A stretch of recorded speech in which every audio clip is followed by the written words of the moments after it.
السلام عليكم متتبعي متتبعات ام منير، اهلا وسهلا ومرحبا بكم. كما شفتوا في العنوان غير بزوج حبات بيض حضرت احلى فطيره تفاح شابه بزاف، اقتصاديه وبنينه، والاهم انها ناجحه من اول مره. نتمنى تبقوا معايا حتى لاخر الفيديو باش تشوفوا كل التفاصيل وفرجه ممتعه. وكما العاده دائما نبدو الفيديو تاعنا بالصلاه والسلام على رسول الله. ديت هنايا زوج حبيبات تاع البيض حجم متوسط، درت معاهم رشه تاع الملح وبديت نطلع فيهم بالباتور الكتريك. نطلع غير بالعقل ونبدا نضيف في السكر. بالنسبه للسكر عندي نص كاس من السكر، سعه الكاس تاعي 220 مليلتر. كما راكم تشوفون باطي ونضيف السكر غير بالتدريج حتى نتحصل على خليط رغوي.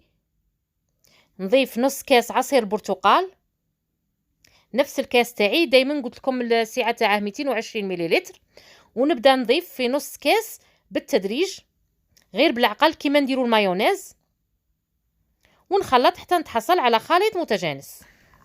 ودركا نفوت للمواد الجافه. نضيف هنايا دائما بنفس الكاس، راح ندير كاس وربع نتاع الفارينه مع كيس من خميره الحلويات. انا هنايا ديت الخطره الاولى كاس وجاتني خفيفه بزاف، زدت لها ربع. وتوجور لا فارين تاعي نفوتها في الصفاي باش ندخل لها الهواء وتجيني الكيكه تاعي خفيفه. دركا نحبس الباتور وكما راكم تشوفوا غير بلا سباتول ندخل الفارينه تاعي في الخليط من الفوق للتحت غير بالعقل. من جهه واحده اخرى انني دايره الفرن تاعي يسخن على 180 درجه مئويه، ووجدت المول تاعي اللي راح نطيب فيه الكيكه وفرشته بورق الزبده، درت له قاعده ودرت له ثاني لو بورتور. كما راكم تشوفوا قطر الصينيه تاعي هنايا 20 سنتيمتر. اللي بغات الكيكه تاعها كبيره ما عليها غير ضاعف المقادير وتكبر المول. نسوي لها السطح نتاعها باش يجيني الارتفاع موحد ونطرد منها الهواء الزائد. وهنايا جبت حبيبات تاع التفاح، وحتى زوج حبات ولا ثلاثه من التفاح. من الاحسن يكون عندكم تفاح احمر كما راكم تشوفوا، الشكل تاعه يجي شباب بزاف. نقطعهم لاميل كما راكم تشوفوا شرائح رقيقه ونستفه صاير داير على المول،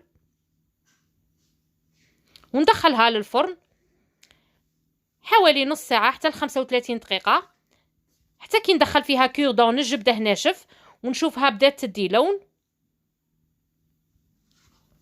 هذا هو شكل الكيكه تاعي. كما قلت لكم راح ندخلها للفرن واحد 30 حتى ل 35 دقيقه، وهذا هو شكلها بعد ما خرجتها. نخليها تدفى شويه وراح نديموليها. من جهه واحده اخرى ديت واحد زوج مغارف تاع كونفيتور، حليتهم في شويه تاع الماء وراح نطليهم من الفوق باش نعطيها لمعه. من المستحسن لو كان تكون عندكم كونفيتور تاع التفاح، اذا ما كانش عادي انا استعملت تاع مشماش. فوالا كما راكم تشوفوا غير بالبانسو نفوت على الوجه كاع. وبالنسبه للتزيين يبقى على حساب اختياركم، اذا كان عندكم لوز افيلي ديرو، سينون كاوكاو ولا نوات كوكو، وحتى تنجموا تخلوها هكا. شنقول لكم قمه في الذوق وبريزونطابل وحاجه شابه واقتصاديه باقل التكاليف. نتمنى من كل وحده شافت لا فيديو تجرب الوصفه وترجع لنا خبر في التعليقات. شاركوني بتطبيقاتكم. وصلت لنهاية الفيديو تاعي لنهار اليوم. إذا عجبتكم الوصفة ما تبخلوش علينا بالإعجابات والتعليقات، وبارتاجوا الفيديو مع العائلة والأصدقاء. انتظروني في وصفات أخرى إن شاء الله. تهلوا في رواحكم والسلام عليكم ورحمة الله.